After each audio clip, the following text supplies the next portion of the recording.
Our second reading is the same story you just heard, written by the same author to the same reader, but told very differently.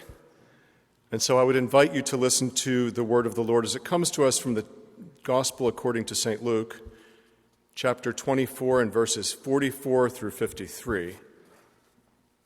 You've heard this same story in Acts, now hear it in Luke.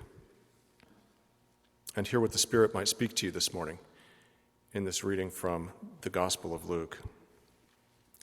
Then Jesus said to them, "These are my words that I spoke to you while I was still with you, that everything written about me in the law of Moses, the prophets, and the Psalms must be fulfilled." Then he opened their minds to understand the Scriptures. And he said to them, "Thus it is written that the Messiah is to suffer and to rise from the dead on the third day, and that repentance and forgiveness of sins is to be proclaimed in his name to all nations, beginning at Jerusalem. You are witnesses to these things. And see, I am sending upon you what my Father promised. So stay here in the city until you have been clothed with power from on high." Then he led them out as far as Bethany, and that was supposed to be the name of my sermon today. That's the second error in the bulletin, I apologize. As far as Bethany is the name of the sermon. Then he led them out as far as Bethany, and lifting up his hands, he blessed them. While he was blessing them, he withdrew from them and was carried up into heaven, and they worshipped him and returned to Jerusalem with great joy. And they were continually in the temple, blessing God. This is the word of the Lord. Thanks be to God.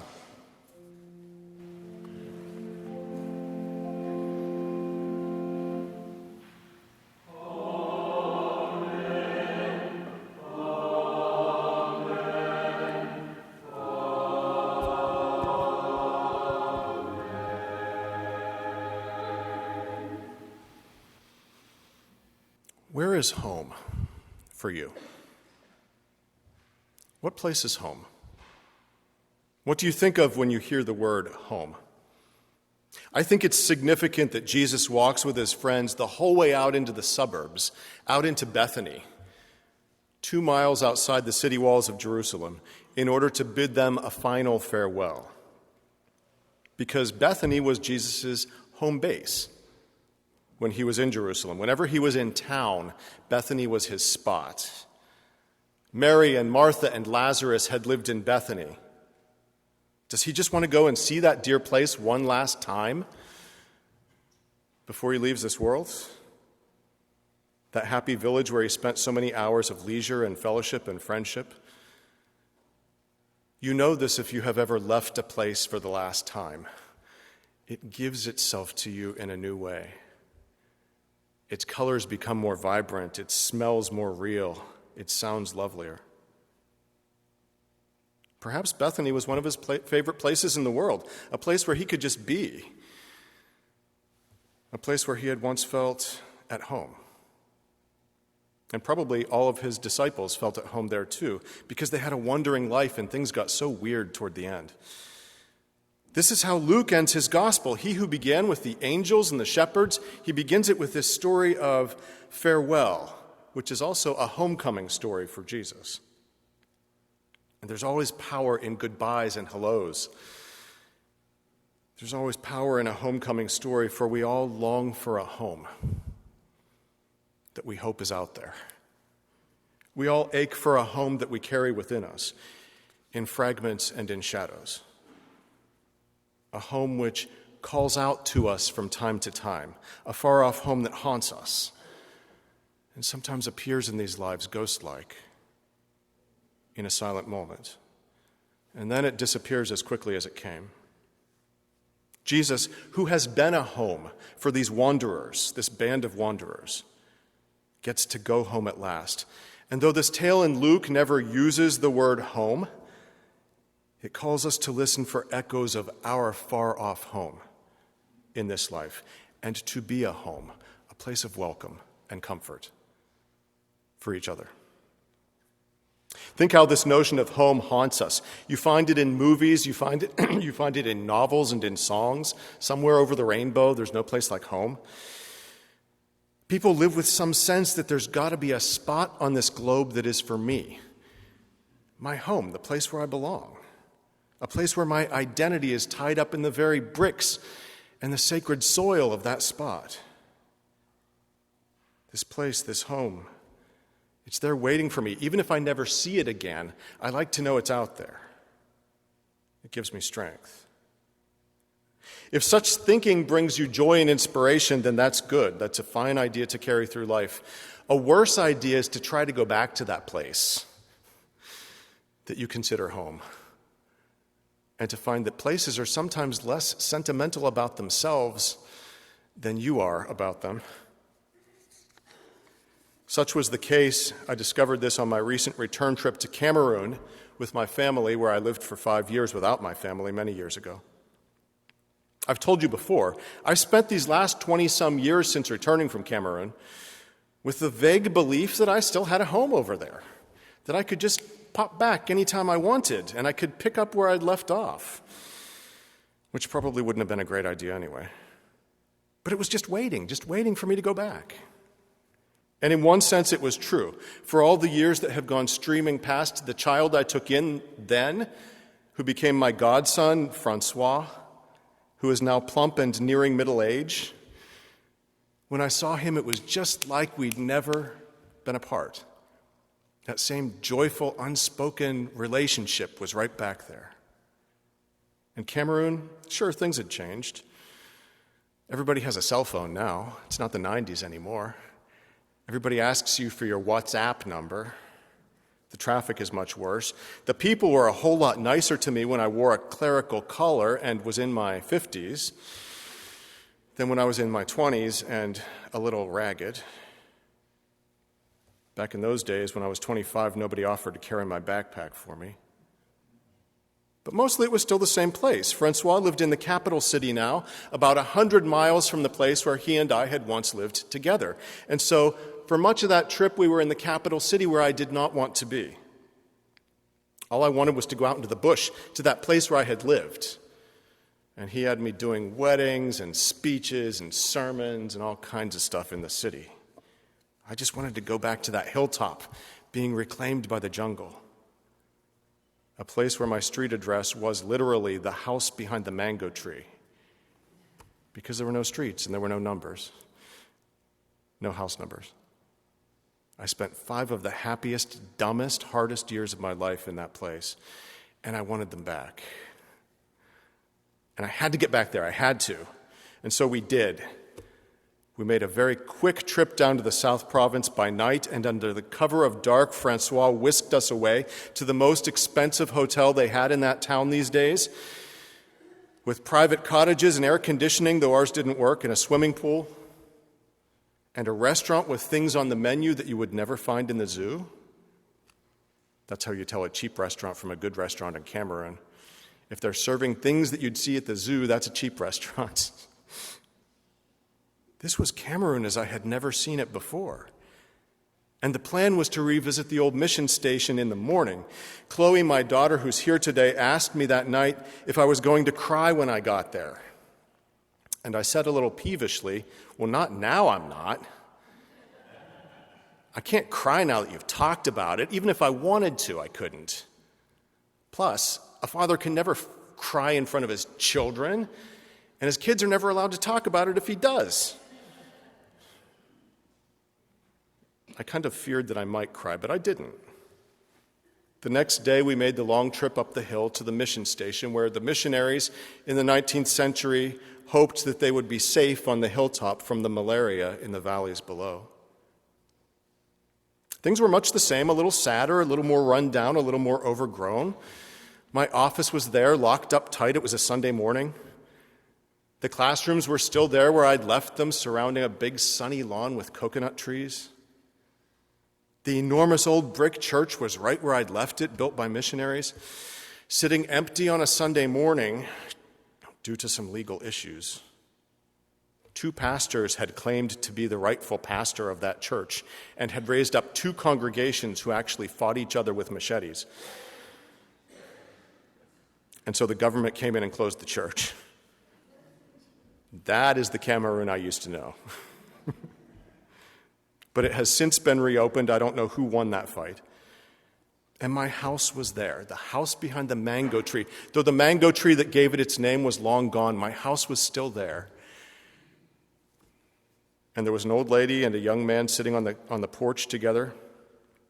And with my wife and kids in tow, I approached my house, the house behind the mango tree, which my children have been hearing about since they were toddlers. And the coat of paint that I gave that place in 1996 was still on it and badly faded, and it had not been painted since. And the privacy hedges that I had planted all around it were gone. It was rough. It looked a little rough, but it was the same place. No longer a haven of tranquility and peace. I called out to the people on the porch, and they looked at me without any interest.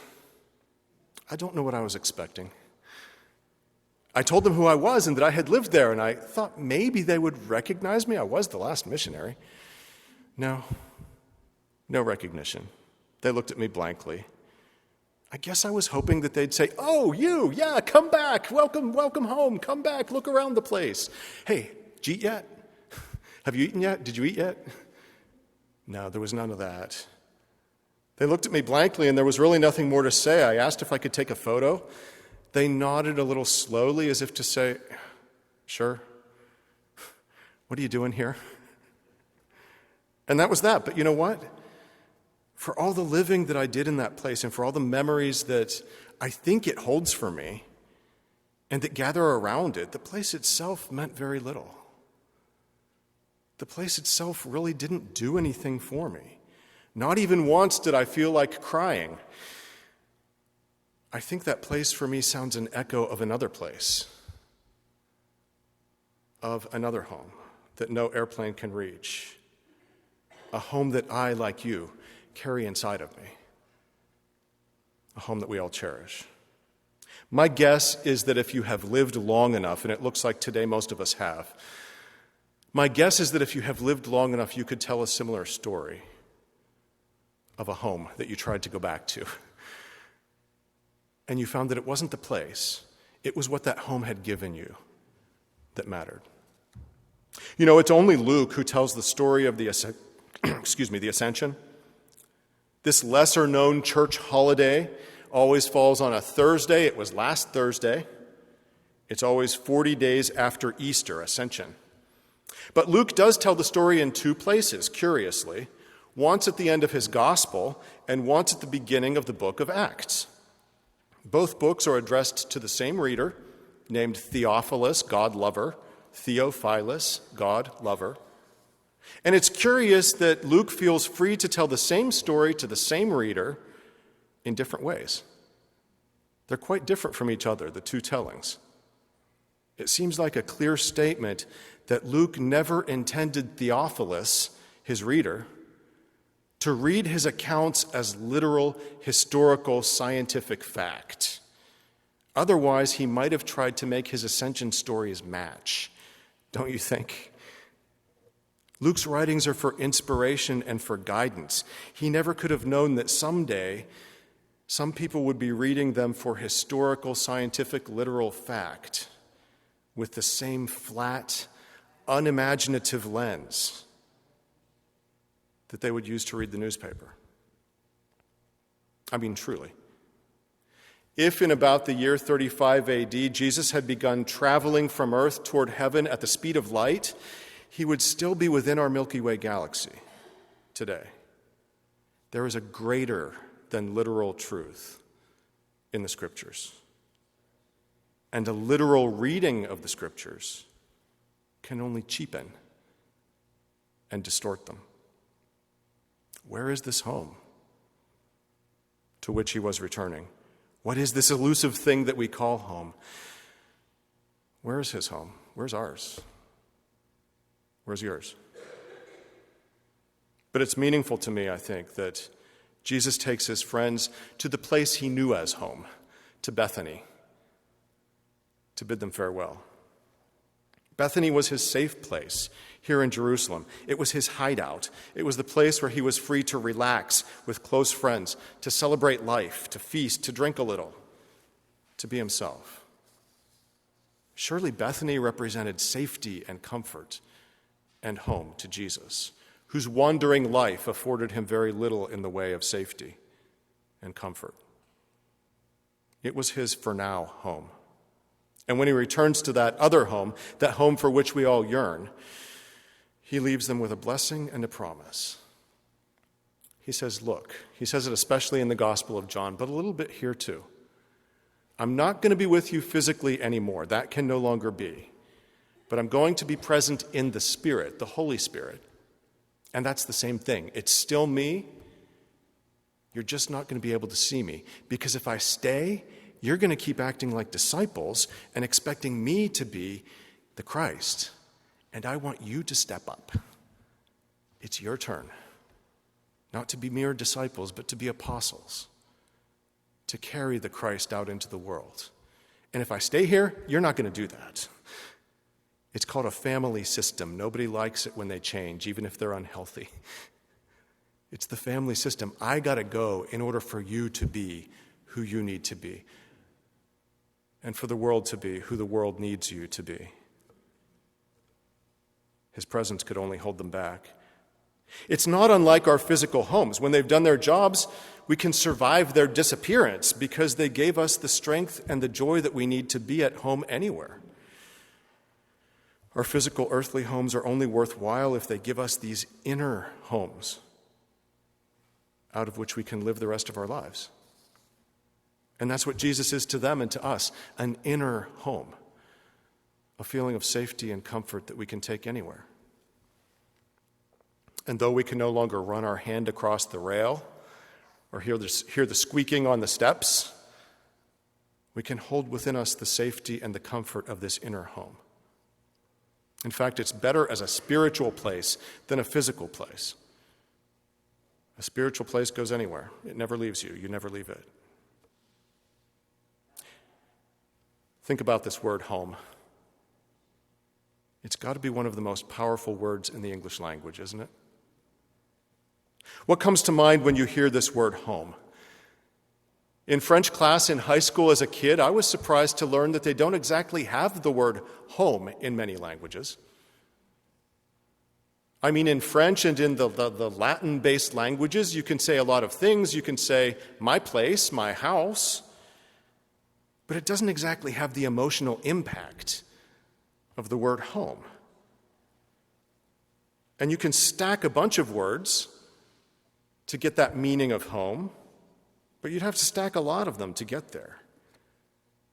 The place where I'm from, the place where I belong, the place where I can be myself. These are some of the things that we bring to that word home. As I understand, the Scandinavian languages have a word for home, heim, and it, like our word, implies warmth, affection, love. Maybe the colder places of the world needed that word. But how would you say home if you didn't have a word for it? What words would you use? I believe that we all live with a distant echo of a home that we have all but forgotten, and we long for it, and we look for it. And we spend this brief span of years trying to create it or recreate it when and where we can. Perhaps it is the thing that Jesus called the kingdom, that place where the blind see and the lame walk, where the poor are rich and the last are first, where the outcast is brought in. God help us, let it be a place where the wounded are whole and the crooked set straight, where the bent and the broken and the bereaved are healed and restored. Let there be a place where all this doom-scrolling news of this lesser world is redeemed and made okay and made right, where what you've lost is somehow given back and who you've lost. A place where the years rob nothing from us but sorrow, where everything that could have been but wasn't is, where all that should have been will be. It sounds silly, it sounds fantastical, it sounds like somewhere over the rainbow. It sounds like a Pixar movie. But do we dream of such things because we have never known them and we want them?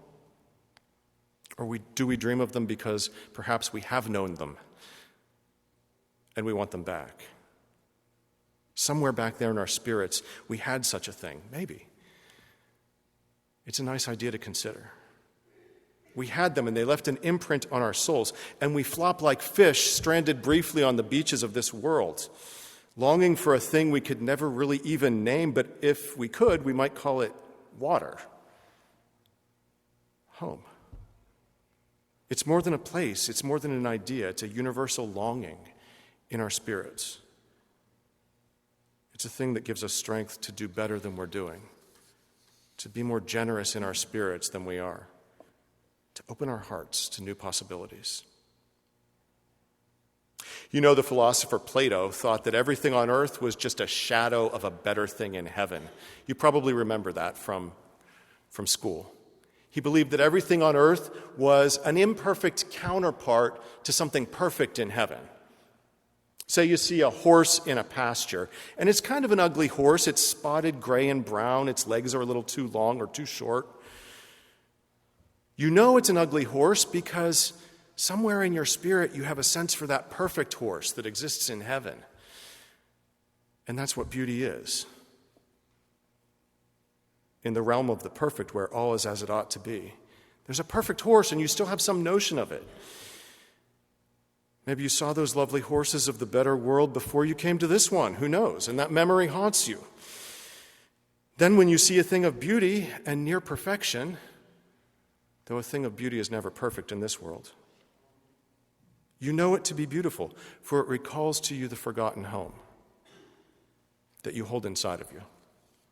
That's Plato. I think that's pretty good stuff for someone who existed before Christ. Yes, we're all longing for home, and we catch hints of it occasionally. In moments of silence or satisfaction, in instances of joy and yearning, we catch the faintest echo of its faraway song. At times we feel just the slightest stirring of its gentle breeze, freeing, familiar. Our literal homes are good, but they can only take us about as far as Bethany. The places themselves are less important than the space that they create within us. Their highest purpose is to create in us a sense of safety and comfort that we can carry with us everywhere we go. Let us live these lives attuned to that eternal home, according to its values, not the values of this lesser world, but of the world that ought to be and surely is. And until that home we see, let us be a home to one another. Let us be for each other a place of comfort and safety, a place where no one needs to hide, a place where welcome is genuine and guaranteed, a place where the broken are whole and the last are first. Until we regain our final home, we can be a Bethany to each other. Amen.